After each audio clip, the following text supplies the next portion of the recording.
Un curso de milagros. Texto. Capítulo 3.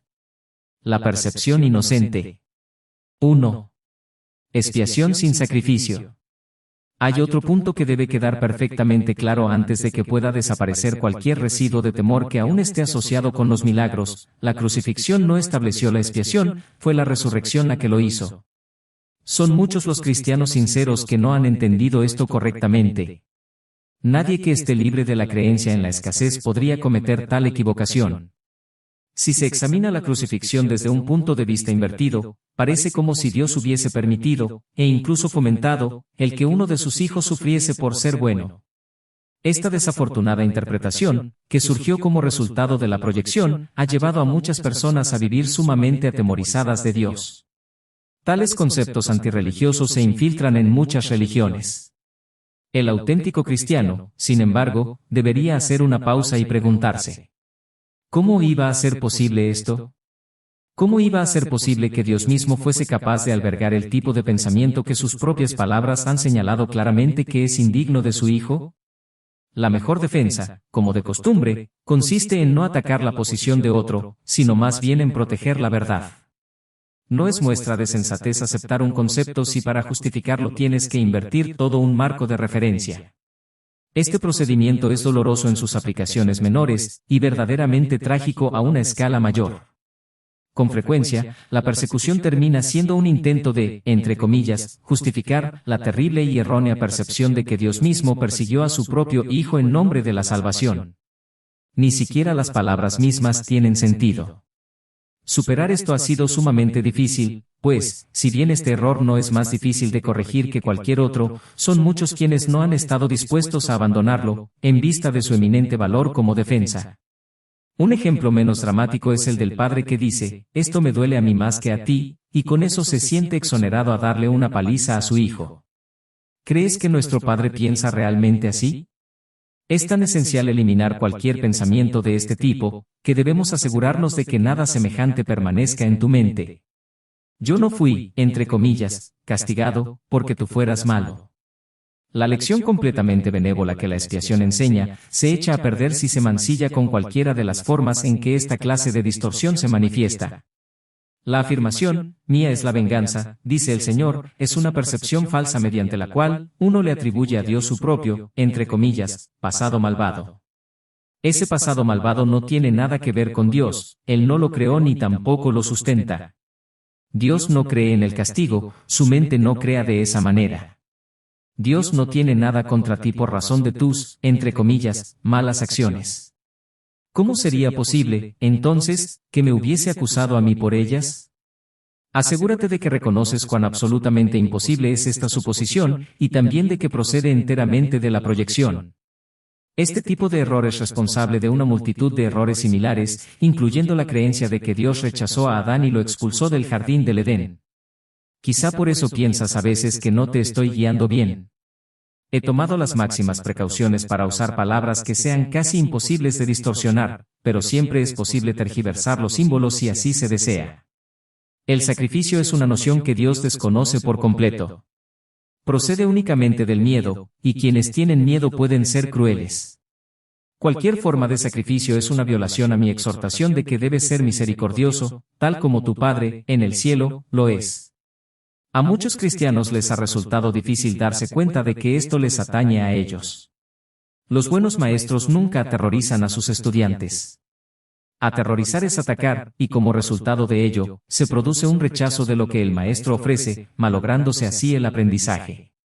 Se me ha llamado correctamente, el Cordero de Dios que quita los pecados del mundo, mas quienes representan al Cordero manchado de sangre, no han entendido el significado del símbolo. Si se entiende correctamente, es un símbolo muy simple que habla de mi inocencia. El león y el cordero, tendidos el uno junto al otro, simbolizan que la fuerza y la inocencia no están en conflicto, sino que coexisten naturalmente en paz. Bienaventurados los puros de corazón porque ellos verán a Dios, es otra forma de decir lo mismo. Una mente pura conoce la verdad, y en eso radica su fuerza. No confunde la destrucción con la inocencia, porque asocia la inocencia con la fuerza y no con la debilidad. La inocencia es incapaz de sacrificar nada porque la mente inocente dispone de todo y solo se esfuerza por proteger su plenitud. No puede proyectar, tan solo puede honrar a otras mentes, porque honrar a otros es el saludo natural de los verdaderamente amados hacia quienes son como ellos. El Cordero quita los pecados del mundo, en el sentido de que el estado de inocencia, o gracia, es uno en el que el significado de la expiación es perfectamente obvio. La expiación carece por completo de ambigüedad. Es perfectamente inequívoca porque existe en la luz. Únicamente los intentos de ocultarla en las tinieblas han hecho que sea inaccesible para quienes eligen no ver. La expiación, de por sí, solo irradia verdad, es, por lo tanto, el epítome de la mansedumbre y derrama únicamente bendiciones. No podría hacer eso si procediese de cualquier otra fuente que no fuera la perfecta inocencia. La inocencia es sabiduría porque no tiene conciencia del mal, y el mal no existe, no obstante, es perfectamente consciente de todo lo que es verdad. La resurrección demostró que nada puede destruir a la verdad. El bien puede resistir cualquier clase de mal, al igual que la luz disipa cualquier clase de obscuridad. La expiación es, por lo tanto, la lección perfecta. Es la demostración concluyente de que todas las demás lecciones que enseñé son ciertas. Si puedes aceptar esta generalización ahora, no tendrás necesidad de aprender muchas otras lecciones de menor importancia. Basta con que creas esto para que te liberes de todos tus errores. La inocencia de Dios es el verdadero estado mental de su Hijo. En ese estado tu mente conoce a Dios, pues Dios no es algo simbólico, Dios es un hecho.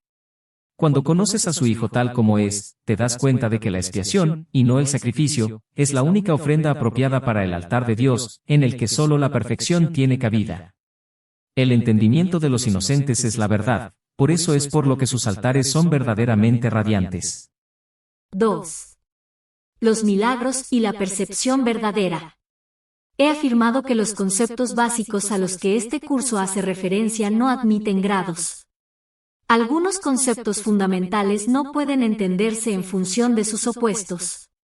Es imposible concebir la luz y la oscuridad, o todo y nada, como posibilidades compatibles. Estos conceptos son, o completamente verdaderos, o completamente falsos. Es esencial que te des cuenta de que tu pensamiento seguirá siendo errático, hasta que te comprometas firmemente con la luz o con la oscuridad. No obstante, un compromiso firme con la oscuridad o con la nada es imposible. No hay nadie que haya vivido que no haya experimentado alguna luz o alguna cosa. Nadie es capaz, pues, de negar completamente la verdad, aunque piense que puede. La inocencia no es un atributo parcial, no es real hasta que es total. Quienes se consideran parcialmente inocentes a veces tienden a actuar de manera insensata. Su inocencia no pasa a ser sabiduría mientras no se convierta en un punto de vista de aplicación universal. La percepción verdadera, o percepción inocente, significa que nunca percibes falsamente y que siempre ves correctamente. Dicho de una manera más llana, significa que nunca ves lo que no existe y que siempre ves lo que sí existe. Cuando no tienes confianza en lo que alguien va a hacer, estás dando testimonio de tu creencia de que esa persona no está en su mente recta. Difícilmente puede ser ese un marco de referencia basado en el milagro. Esa falta de confianza produce, asimismo, el efecto desastroso de negar el poder del milagro. El milagro percibe todo tal como es. Si lo único que existe es la verdad, lo único que la mentalidad recta puede ver es perfección. He dicho que solo lo que Dios crea, o lo que tú creas con la misma voluntad, existe realmente. Eso es, pues, lo único que los inocentes pueden ver. Los inocentes no sufren de una percepción distorsionada. Tienes miedo de la voluntad de Dios porque has usado tu mente, que Él creó a semejanza de la suya, para crear falsamente. La mente solo puede crear falsamente cuando cree que no es libre. Una mente, entre comillas, aprisionada, no es libre porque está poseída o refrenada por sí misma. Está, por lo tanto, limitada, y la voluntad no es libre de afirmarse a sí misma. Ser uno es ser de una misma mente o voluntad. Cuando la voluntad de la filiación y la del Padre son una, la perfecta armonía entre ellas es el cielo. Nada puede prevalecer contra un hijo de Dios que encomienda su espíritu en manos de su Padre. Al hacer esto, la mente despierta de su sueño y recuerda a su Creador. Toda sensación de separación desaparece. El Hijo de Dios es parte de la Santísima Trinidad, pero la Trinidad, en sí, es una. No hay confusión entre sus niveles porque estos son de una sola mente y de una sola voluntad. Este propósito único crea perfecta integración y establece la paz de Dios, pero esta visión solo la pueden percibir los verdaderamente inocentes, quienes, al ser puros de corazón, defienden la percepción verdadera en vez de defenderse de ella. Puesto que entienden la lección de la expiación, no tienen el deseo de atacar. Por lo tanto, pueden ver correctamente. Esto es lo que la Biblia quiere decir con, cuando Él aparezca, o sea percibido, seremos como Él, pues lo veremos tal cual es. La manera de corregir las distorsiones es dejando de tener fe en ellas y depositándola únicamente en lo que es verdad. No puedes hacer que lo que no es verdad lo sea. Si estás dispuesto a aceptar lo que es verdad en todo lo que percibes, dejas que sea verdad para ti. La verdad supera todo error, y quienes viven inmersos en el error y en la vacuidad, jamás pueden encontrar consuelo duradero. Cuando percibes correctamente cancelas tus percepciones falsas y las de los demás simultáneamente. Puesto que los ves tal como son, les ofreces tu aceptación de su verdad para que ellos puedan aceptarla en sí mismos. Esta es la curación que el milagro produce. 3. Percepción y conocimiento. Hemos estado haciendo hincapié en la percepción y apenas hemos hablado del conocimiento. Esto ha sido así porque la percepción tiene que ser corregida antes de que puedas llegar a saber nada. Saber es tener certeza, la incertidumbre significa que no sabes. El conocimiento es poder porque goza de certeza y la certeza es fuerza. La percepción es temporal. Al ser un atributo de la creencia en el espacio y el tiempo, es susceptible de producir miedo o amor. Las percepciones falsas producen miedo, y las verdaderas fomentan el amor, mas ninguna de ellas brinda certeza porque toda percepción está sujeta a cambios. Por eso es por lo que la percepción no es conocimiento. La percepción verdadera es la base del conocimiento, pero gozar de conocimiento es la afirmación de la verdad, y esto se encuentra allende cualquier percepción. Todas tus dificultades proceden del hecho de que no te reconoces a ti mismo, ni reconoces a tu hermano, ni reconoces a Dios. Reconocer significa conocer de nuevo, implicando que antes gozabas de conocimiento. Puedes ver de muchas maneras debido a que la percepción entraña interpretación, y eso quiere decir que no es íntegra ni consistente. El milagro, al ser una manera de percibir, no es conocimiento.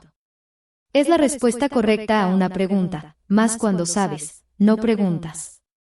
El primer paso en el proceso de deshacer lo ilusorio, es cuestionar su realidad.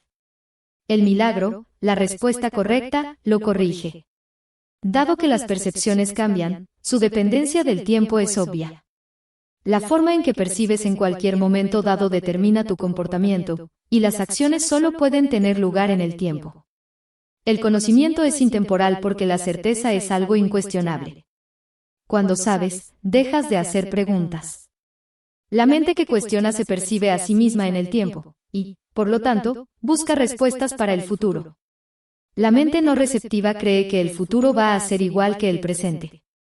Esto da lugar a un estado de aparente estabilidad, que es normalmente un intento de contrarrestar el miedo subyacente de que el futuro va a ser peor que el presente.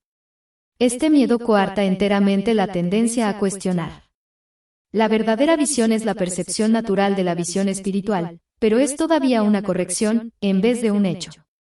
La visión espiritual es simbólica, por lo tanto, no es un instrumento de conocimiento, es, no obstante, un medio de percepción correcta, lo cual la sitúa dentro del propio ámbito del milagro.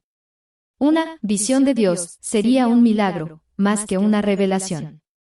El hecho en sí, de que la percepción esté involucrada, demuestra que la experiencia no pertenece a la esfera del conocimiento. De ahí que las visiones, por muy santas que sean, son efímeras. La Biblia te exhorta a que te conozcas a ti mismo, o, lo que es lo mismo, a que tengas certeza. La certeza es siempre algo propio de Dios. Cuando amas a alguien, lo has percibido tal como es, y esto te permite conocerlo. Hasta que no lo percibas primero tal como es, no lo podrás conocer. Mientras sigas cuestionando lo que Él es, estarás indicando claramente que no conoces a Dios. La certeza no requiere acción. Cuando dices que estás actuando, basándote en tu conocimiento, estás confundiendo el conocimiento con la percepción. El conocimiento provee la fuerza para el pensamiento creador, no para la acción recta. La percepción, el milagro y la acción están estrechamente vinculados. El conocimiento es el resultado de la revelación y genera solo pensamiento. La percepción, aun en su forma más espiritualizada, incluye al cuerpo. El conocimiento procede del altar interno y es intemporal porque goza de certeza. No es lo mismo percibir la verdad que conocerla. Una percepción correcta es necesaria antes de que Dios pueda comunicarse directamente con sus altares, los cuales Él estableció en sus hijos. En dichos altares es donde Él puede comunicar su certeza, y su conocimiento inevitablemente brindará paz. Dios no es un extraño para sus hijos ni sus hijos son extraños entre sí. El conocimiento precedió, tanto a la percepción como al tiempo, y finalmente los reemplazará. Ese es el verdadero significado de el Alfa y la Omega, el principio y el fin, y de antes de que Abraham naciese, era yo. La percepción puede y debe ser estabilizada, pero el conocimiento ya es estable. Teme a Dios y observa sus mandamientos, pasa a ser, conoce a Dios y acepta su certeza. Si atacas el error que ves en otro, te harás daño a ti mismo. No puedes conocer a tu hermano si lo atacas. Los ataques siempre se lanzan contra extraños. Al percibir falsamente a tu hermano, lo conviertes en un extraño, y, por lo tanto, no puedes conocerlo. Al haberlo convertido en un extraño, le tienes miedo, percíbelo correctamente para que lo puedas conocer. En la creación de Dios no hay extraños. Para poder crear como Él creó, tan solo puedes crear lo que conoces y lo que, por ende, aceptas como tuyo. Dios conoce a sus hijos con absoluta certeza, los creó conociéndolos y los reconoce perfectamente. Cuando ellos no se reconocen entre sí, no lo reconocen a Él. 4. El error y el ego.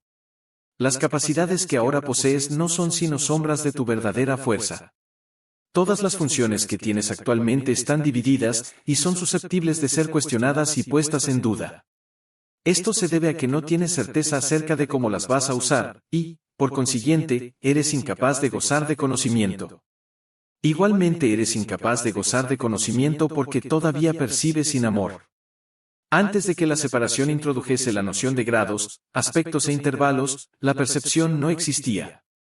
El espíritu no tiene niveles, y todo conflicto surge como consecuencia del concepto de niveles. Solo los niveles de la Trinidad gozan de unidad, los niveles producidos por la separación no pueden sino estar en conflicto. Esto se debe a que ninguno de ellos significa nada para los demás.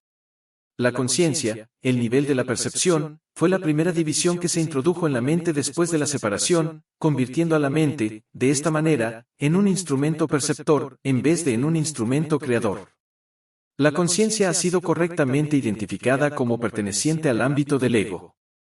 El ego es un intento de la mente errada para que te percibas a ti mismo tal como crees que deseas ser, en vez de como realmente eres. Sin embargo, solo te puedes conocer a ti mismo como realmente eres, ya que de eso es de lo único que puedes estar seguro, todo lo demás es cuestionable.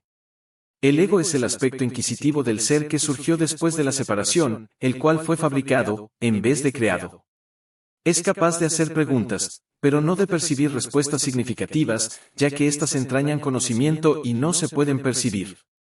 La mente está, por consiguiente, confundida, porque solo la mentalidad uno está exenta de confusión. Una mente separada o dividida no puede sino estar confundida. Tiene necesariamente que sentirse incierta acerca de lo que es, y no puede sino estar en conflicto, puesto que está en desacuerdo consigo misma. Esto hace que sus aspectos sean extraños entre sí, y esta es la esencia de la condición propensa al miedo en la que el ataque siempre es posible. Tal como te percibes a ti mismo, tienes todas las razones del mundo para sentirte atemorizado. De ahí que no te puedas liberar del miedo hasta que te des cuenta, no solo de que no te creaste a ti mismo, sino de que tampoco habrías podido hacerlo. Nunca podrás hacer que tus percepciones falsas sean verdaderas, y tu creación no se ve afectada en modo alguno por tu error. Por eso es por lo que, en última instancia, tienes que optar por subsanar la separación. No se debe confundir a la mente que goza de conocimiento con la mentalidad recta, ya que solo esta última está vinculada a la percepción verdadera. Puedes estar en tu mentalidad recta o en tu mentalidad errada, y aun esto es cuestión de grados, lo cual demuestra claramente que ninguna de ellas tiene nada que ver con el conocimiento. El término, mentalidad recta, se debe entender como aquello que corrige la mentalidad errada, y se refiere al estado mental que induce a una percepción fidedigna. Es un estado de mentalidad milagrosa porque sana la percepción errónea, lo cual es ciertamente un milagro, en vista de cómo te percibes a ti mismo. La percepción siempre entraña algún uso inadecuado de la mente, puesto que la lleva a áreas de incertidumbre. La mente es muy activa, cuando elige estar separada, elige percibir. Hasta ese momento, su voluntad es únicamente gozar de conocimiento. Una vez que ha elegido percibir, no puede sino elegir de manera ambigua, y la única forma de escaparse de la ambigüedad es mediante una percepción clara. La mente retorna a su verdadera función solo cuando su voluntad es gozar de conocimiento. Esto la pone al servicio del espíritu, donde la percepción cambia. La mente elige dividirse a sí misma cuando elige inventar sus propios niveles, pero no puede separarse completamente del espíritu, ya que de este es de donde deriva todo su poder para fabricar o para crear. Aún en la creación falsa, la mente está afirmando su fuente, pues, de otro modo, simplemente dejaría de existir. Esto último es imposible, no obstante, ya que la mente le pertenece al espíritu que Dios creó, y que, por lo tanto, es eterno. La capacidad de percibir hizo que el cuerpo fuese posible, ya que tienes que percibir algo y percibirlo con algo. Por eso es por lo que la percepción siempre entraña un intercambio o interpretación que el conocimiento no requiere. La función interpretativa de la percepción, que es una forma de creación distorsionada, te permitió, entonces, llegar a la conclusión de que tú eres tu cuerpo, en un intento de escapar del conflicto que tú mismo habías provocado. El espíritu, que goza de absoluto conocimiento, no pudo avenirse a esta pérdida de poder, ya que es incapaz de albergar obscuridad. Esto hizo que el espíritu fuera casi inaccesible a la mente y completamente inaccesible al cuerpo. A partir de ahí se percibió al espíritu como una amenaza, puesto que la luz disipa la oscuridad al mostrarte simplemente que ésta no existe. De este modo, la verdad siempre prevalecerá sobre el error. No puede ser este un proceso activo de corrección, porque, como ya he puesto de relieve, el conocimiento no hace nada. Puede ser percibido como un agresor, pero no puede atacar. Lo que tú percibes como su ataque es tu propio vago reconocimiento de que el conocimiento siempre se puede recordar al no haber sido nunca destruido. Dios y sus creaciones permanecen a salvo, y, por lo tanto, saben que no existe ninguna creación falsa. La verdad no puede lidiar con los errores que tú deseas conservar. Yo fui un hombre que recordó al espíritu y su conocimiento. Como hombre, no traté de contrarrestar los errores con el conocimiento, sino de corregir el error de raíz. Demostré, tanto la impotencia del cuerpo, como el poder de la mente. Al unir mi voluntad con la de mi Creador, recordé naturalmente al Espíritu y su verdadero propósito. No puedo unir tu voluntad a la de Dios por ti, pero puedo borrar todas las percepciones falsas de tu mente, si la pones bajo mi tutela. Solo tus percepciones falsas se interponen en tu camino. Sin ellas, no hay duda de la alternativa que elegirías, pues una percepción sana induce a una elección sana. No puedo elegir por ti, pero puedo ayudarte a que elijas correctamente. Muchos son los llamados, pero pocos los escogidos. Debería rezar, todos son llamados, pero solo unos pocos eligen escuchar, por lo tanto, no eligen correctamente. Los, entre comillas, escogidos, son sencillamente quienes eligen correctamente más pronto. Las mentes rectas pueden hacer esto ahora, y, de este modo, hallar descanso para sus almas. Dios te conoce solo en paz, y esa es tu única realidad. 5. Más allá de la percepción. He dicho que las capacidades que ahora posees no son sino sombras de tu verdadera fortaleza, y que la percepción, que es intrínsecamente enjuiciadora, comenzó solo después de la separación. Desde entonces nadie ha estado seguro de nada. He dejado claro, asimismo, que la resurrección fue el medio para regresar al conocimiento, lo cual se logró mediante la unión de mi voluntad con la de mi Padre. Es oportuno ahora establecer una distinción que ha de clarificar algunos de los postulados que se presentarán más adelante. Desde que se produjo la separación ha habido una gran confusión entre las palabras crear y fabricar. Cuando fabricas algo, lo haces como resultado de una sensación específica de carencia o de necesidad. Nada que se haya hecho con un propósito específico tiene la capacidad de poder generalizarse. Cuando haces algo para remediar lo que percibes como una insuficiencia, estás afirmando tácitamente que crees en la separación. El ego ha inventado un gran número de sistemas de pensamiento ingeniosos con ese propósito, mas ninguno de ellos es creativo. La inventiva, aun en su manifestación más ingeniosa, es un esfuerzo en vano. Su naturaleza altamente específica apenas se compara con la creatividad abstracta de las creaciones de Dios. El conocimiento, como ya hemos observado, no conduce a la acción. Tu confusión entre tu verdadera creación y lo que has hecho de ti mismo es tan grande que se te ha hecho literalmente imposible saber nada. El conocimiento es siempre estable y es evidente que tú no lo eres, aún así, eres perfectamente estable tal como Dios te creó. En este sentido, cuando tu comportamiento es inestable, estás en desacuerdo con la idea que Dios tiene acerca de tu creación. Puedes hacer esto si así lo eliges, mas no lo harías si estuvieras en tu mente recta. La pregunta fundamental que continuamente te haces, no puedes propiamente dirigírtela a ti mismo. Continúas preguntándote qué es lo que eres, lo cual implica no solo que sabes la respuesta, sino que es a ti a quien le corresponde proveerla. No obstante, es imposible que puedas percibirte a ti mismo correctamente, ya que no tienes una imagen que puedas percibir. La palabra, imagen, está siempre vinculada a la percepción y no forma parte del conocimiento. Las imágenes son simbólicas y representan algo diferente de ellas mismas. La idea de cambiar de imagen reconoce el poder de la percepción, pero implica también que no hay nada estable en ti que se pueda conocer. El conocimiento no está sujeto a interpretaciones.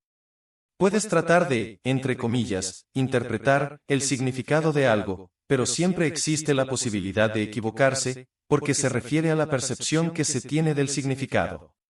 Tales incongruencias son el resultado de tus intentos de considerarte a ti mismo separado, y no separado, al mismo tiempo. Es imposible incurrir en una confusión tan fundamental sin aumentar, aún más, tu confusión general. Tu mente podrá haber llegado a ser muy ingeniosa, pero como siempre ocurre cuando el método y el contenido están en desacuerdo, la usas en un fútil intento de escaparte de un callejón sin salida. El ingenio no tiene nada que ver con el conocimiento, pues el conocimiento no requiere ingeniosidad. El pensamiento ingenioso no es la verdad que te hará libre, pero te librarás de la necesidad de usarlo una vez que estés dispuesto a prescindir de él. La oración es una forma de pedir algo, es el vehículo de los milagros, mas la única oración que tiene sentido es la del perdón, porque quienes han sido perdonados lo tienen todo. Una vez que se ha aceptado el perdón, la oración, en su sentido usual, deja de tener sentido. La oración del perdón no es más que una petición para que puedas reconocer lo que ya posees. Cuando elegiste la percepción en vez del conocimiento, te colocaste en una posición en la que solo percibiendo milagrosamente podías parecerte a tu Padre. Has perdido el conocimiento de que tú mismo eres un milagro de Dios. La creación es tu fuente y es también la única función que verdaderamente tienes. La afirmación, Dios creó al hombre a imagen y semejanza propia, necesita ser reinterpretada. Imagen puede entenderse como pensamiento y semejanza como de una calidad idéntica. Dios, efectivamente, creó al espíritu en su propio pensamiento y de una calidad semejante a la suya, no hay nada más. La percepción, por otra parte, no puede tener lugar sin la creencia en más y en menos. La percepción entraña selectividad a todo nivel, es un proceso continuo de aceptación y rechazo, de organización y reorganización, de sustitución y cambio. Evaluar es un aspecto esencial de la percepción, ya que para poder seleccionar es necesario juzgar. ¿Qué le ocurre a la percepción en ausencia de juicios o de nada que no sea perfecta igualdad? Percibir se vuelve imposible. La verdad solo puede conocerse. Toda ella es igualmente verdadera, y conocer cualquier parte de ella es conocerla en su totalidad. Únicamente la percepción entraña una conciencia parcial. El conocimiento trasciende las leyes que gobiernan la percepción, porque un conocimiento parcial es imposible. El conocimiento es uno y no tiene partes separadas.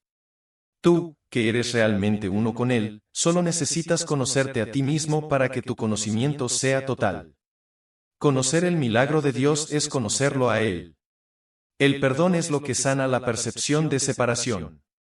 Es necesario que percibas correctamente a tu hermano debido a que las mentes han elegido considerarse a sí mismas como entidades separadas. El espíritu tiene absoluto conocimiento de Dios, en eso radica su poder milagroso. El hecho de que cada uno de nosotros disponga de ese poder en su totalidad es una condición enteramente ajena al pensar del mundo. El mundo cree que si alguien lo tiene todo, no queda nada para los demás, mas los milagros de Dios son tan totales como sus pensamientos, porque son sus pensamientos. Mientras continúe habiendo percepción, la oración será necesaria.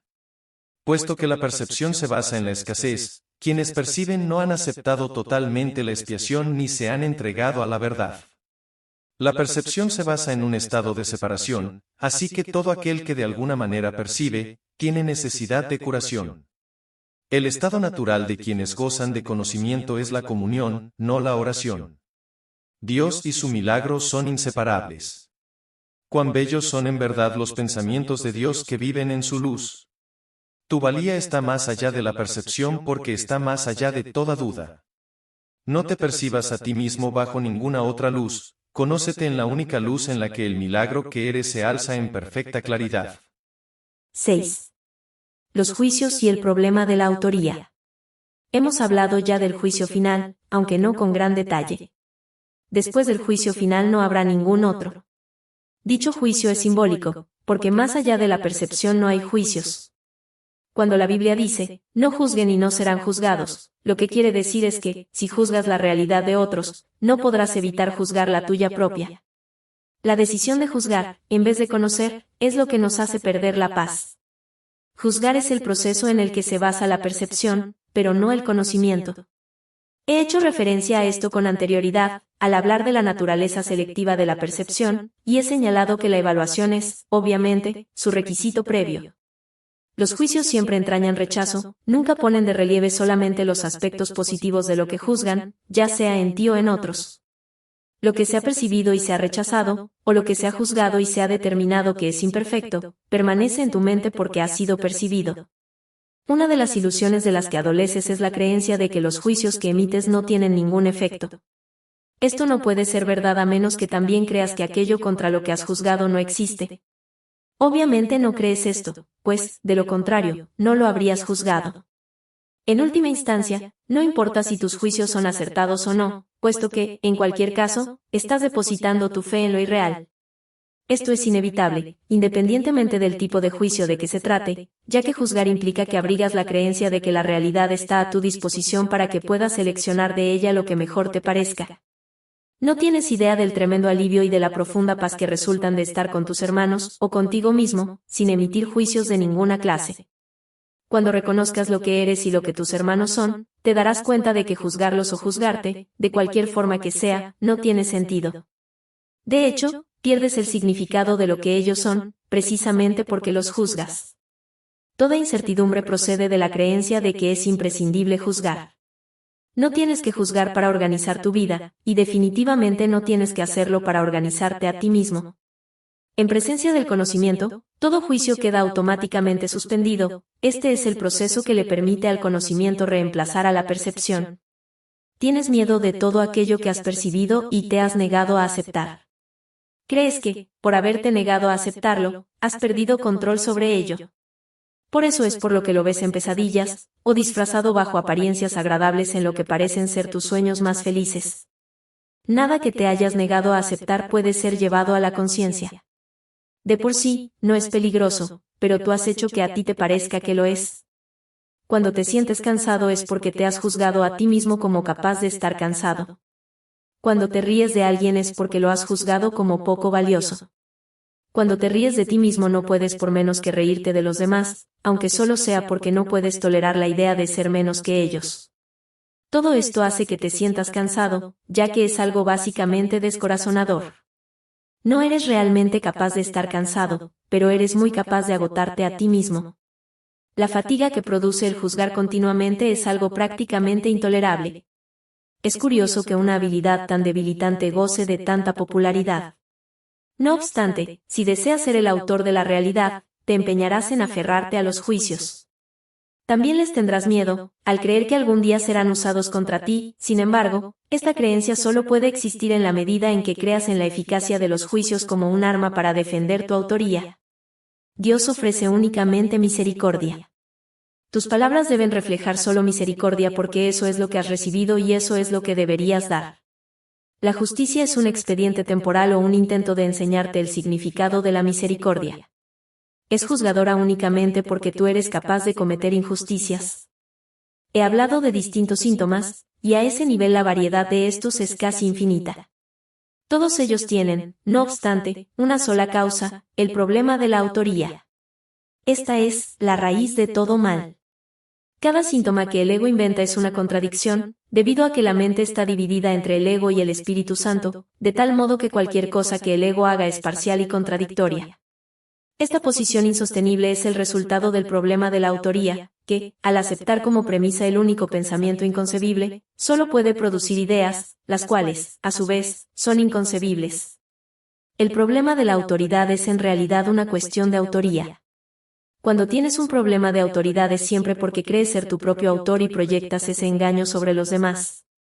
Entonces percibes la situación como una en que los demás están literalmente luchando contra ti para arrebatarte tu autoría. Este es el error fundamental de todos aquellos que creen haber usurpado el poder de Dios. Esta creencia les resulta aterradora, pero a Dios ni siquiera le inquieta. Él está deseoso, no obstante, de erradicarla, no como un castigo para sus hijos, sino solo porque sabe que les produce infelicidad. Las creaciones de Dios disponen de la verdadera autoría, mas tú prefieres permanecer anónimo cuando eliges separarte de tu autor. Al no tener certeza con respecto a tu verdadera autoría, crees que tu creación fue anónima. Esto te pone en una situación en la que, lo único que parece tener sentido, es creer que tú te creaste a ti mismo. La disputa acerca de tu autoría ha dejado a tu mente en tal estado de incertidumbre, que ésta puede, incluso, llegar a dudar de que tú realmente existas. Solo quienes abandonan todo deseo de rechazar pueden saber que es imposible que ellos mismos puedan ser rechazados. No has usurpado el poder de Dios, pero lo has perdido. Afortunadamente, perder algo no significa que haya desaparecido, significa simplemente que no recuerdas dónde está. Su existencia no depende de que puedas identificarlo o incluso localizarlo. Es posible contemplar la realidad sin juzgar y sencillamente saber que está ahí. La paz es el patrimonio natural del espíritu. Todo el mundo es libre de rechazar su herencia, pero no de establecer lo que ésta es. El problema que todos tienen que resolver es la cuestión fundamental de la autoría. Todo miedo procede, en última instancia y a veces por rutas muy tortuosas, de negar la verdadera autoría. La ofensa no es nunca contra Dios, sino contra quienes lo niegan. Negar su autoría es negarte a ti mismo la razón de tu paz, de modo que solo te puedes ver a ti mismo fragmentado.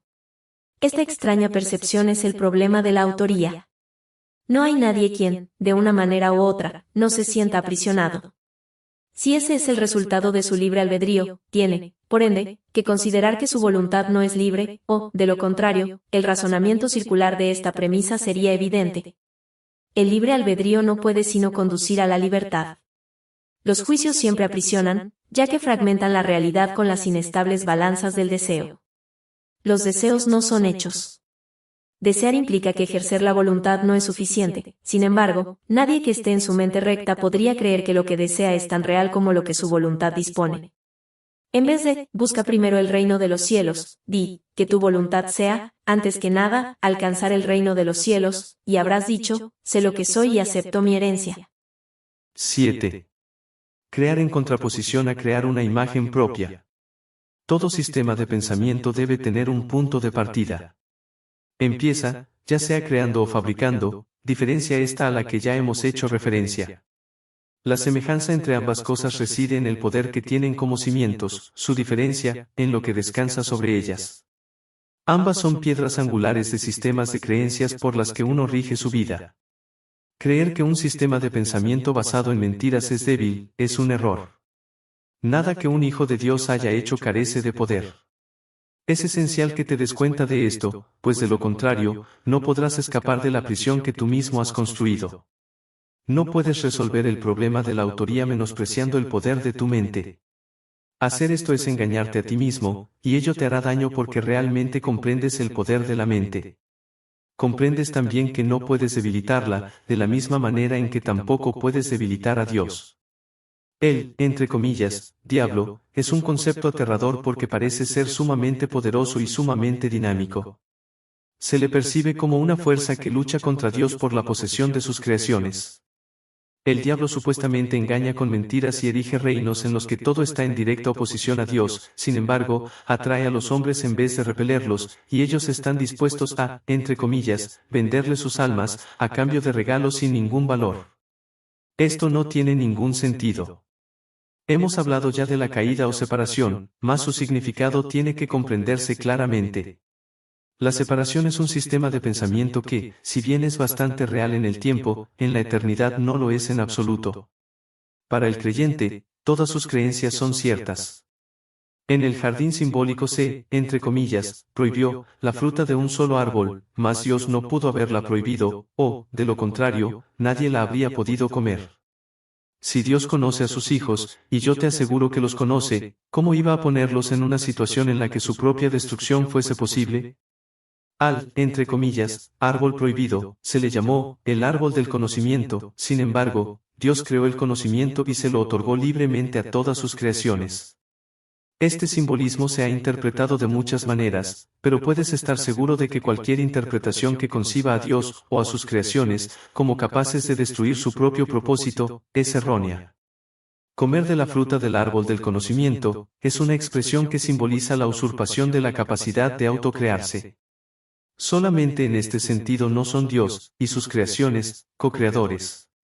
La creencia de que lo son, está implícita en el autoconcepto, es decir, la tendencia del ser a forjar una imagen de sí mismo. Las imágenes solo se pueden percibir, no conocer. El conocimiento no puede engañar, pero la percepción sí. Puedes percibirte como tu propio creador, pero lo que a lo sumo puedes hacer, es creértelo, no puedes hacer que sea verdad, y como dije anteriormente, cuando por fin percibas correctamente, no podrás sino alegrarte de que así sea. Hasta entonces, empero, la creencia de que puedes es la piedra angular de tu sistema de pensamiento, y utilizas todas tus defensas para atacar las ideas que podrían ponerla al descubierto. Todavía crees que eres una imagen que tú mismo fabricaste. Tu mente está en desacuerdo con el Espíritu Santo en este punto, y no hay posibilidad de que esto se resuelva mientras te empeñes en creer lo que es literalmente inconcebible.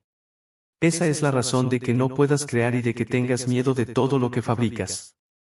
La mente puede hacer que la creencia en la separación sea muy real y aterradora, y esta creencia es lo que es el diablo. Es una idea poderosa, dinámica y destructiva, que está en clara oposición a Dios debido a que literalmente niega su paternidad. Examina tu vida y observa lo que el diablo ha hecho, pero date cuenta de que eso que ha hecho se desvanecerá completamente a la luz de la verdad, ya que su cimiento es una mentira. El hecho de que Dios te haya creado constituye el único cimiento que no puede ser debilitado, ya que la luz se encuentra en él. Tu punto de partida es la verdad y tienes que retornar a tu origen. Mucho se ha visto desde entonces, pero en realidad no ha ocurrido nada. Tu ser no ha dejado de estar en paz, a pesar de que tu mente está en conflicto. Todavía no has retornado lo suficiente, y de ahí que tengas tanto miedo. A medida que te acercas a tu origen, experimentas el miedo a la destrucción de tu sistema de pensamiento como si se tratase del miedo a la muerte, pero la muerte no existe, lo que existe es la creencia en la muerte. La rama que no da fruto será cortada y se secará. Alégrate de que sea así. La luz brillará desde el verdadero cimiento de la vida y tu forma de pensar quedará corregida, no puede ser de otra manera. Tú, que tienes miedo de la salvación, estás eligiendo la muerte. Vida y muerte, luz y obscuridad, conocimiento y percepción, son conceptos irreconciliables. Creer que se pueden reconciliar es creer que Dios y su Hijo no pueden reconciliarse. Solo la unicidad, característica de ser uno, del conocimiento, está libre de conflicto. Tu reino no es de este mundo porque te fue dado desde más allá de él. La idea de un problema de autoría tiene sentido únicamente en este mundo. El mundo no se abandona mediante la muerte sino mediante la verdad, y la verdad solo la pueden conocer aquellos para quienes el reino fue creado y por quienes espera.